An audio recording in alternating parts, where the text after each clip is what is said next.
Well, as climate change is taking its toll on food production, growing food indoors under controlled conditions is becoming a viable alternative in cities across the United States.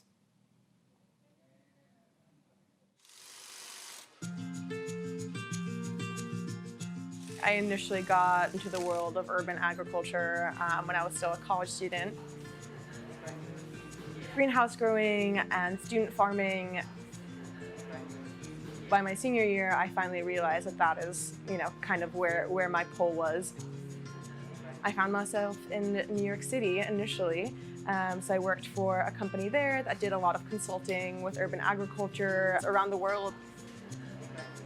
And I just really wanted to get my hands dirty and get a real feel for what a farm does and how it can be improved. And so that's how I found my way to Little Wild Things Farm.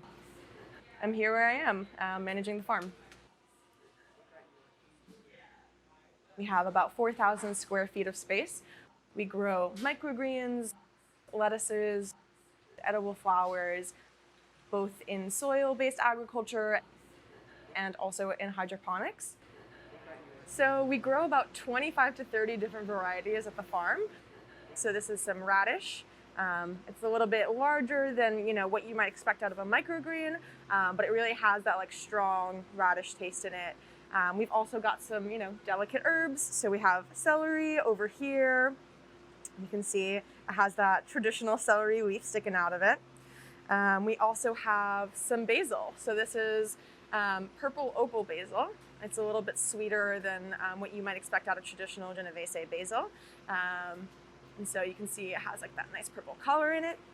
And then our other kind is our brassicas. So that's anything from broccoli, kale, red cabbage, turnip, kohlrabi. And so those are kind of our bread and butter here at the farm. Our farm is certified naturally grown, which is very similar to the organic certification.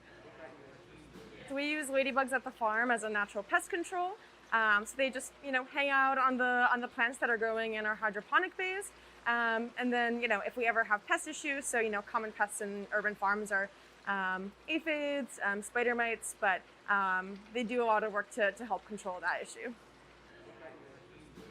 In most urban cities, a lot of your food comes from, several hundred miles away. There's a huge climate and financial cost to having imported that food.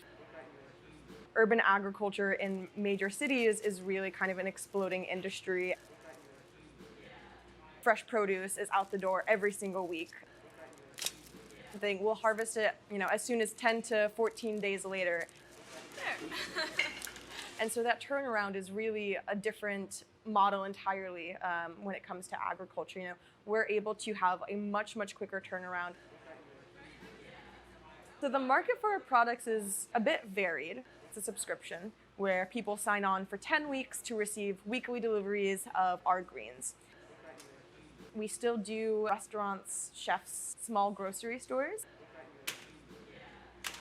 Sadly, as climate change gets worse, traditional farming is going to have to adapt. And so because of that, urban agriculture has the opportunity to really step in there and be an alternative method for farming. So I definitely think that this model is adaptable to all areas of the world. There is profit to be had in this industry. And we're proving it. We have multiple employees, full-time employees, part-time employees that have, a stable living doing urban agriculture, which is pretty awesome.